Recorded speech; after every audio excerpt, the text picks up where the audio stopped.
جو شخص عقل رکھتا ہے وہ اکثر خاموش رہتا ہے۔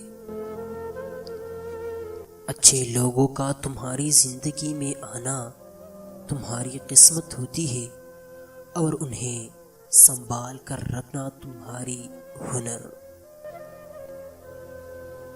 یہ دنیا بھی کتنی عجیب ہے، ایماندار کو بے وقوف، بے ایمان کو عقل مند، اور بے حیا کو خوبصورت کہتی ہے۔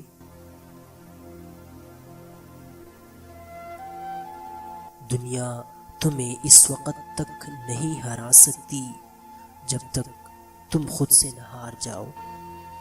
انسان واحد ایسی مخلوق ہے جس کا زہر الفاظ میں ہوتا ہے۔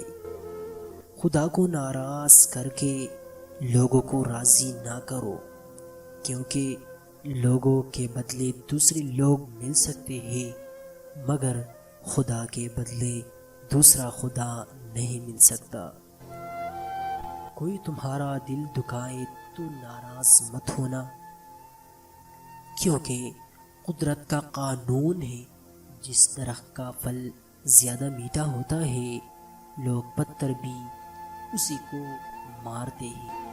یہ زندگی 2 دن کی ہے، ایک دن تمہارے حق میں اور دوسرے دن تمہارے مخالف۔ جس دن تمہارے حق ہو اس دن غرور مت کرنا، اور جس دن تمہارا مخالف ہو اس دن صبر کرنا۔ اگر کوئی آپ کی فکر کرتا ہے تو اس کی قدر کرو، کیونکہ دنیا میں تماشائی زیادہ اور فکر کرنے والے بہت کم ہوتے ہیں۔ اپنا سر اونچا رکھو کہ تم کسی سے نہیں ڈرتے، لیکن اپنی نگاہیں نیچے رکھو تاکہ پتہ چلے تم ایک باعزت گھرانے سے تعلق رکھتے ہو۔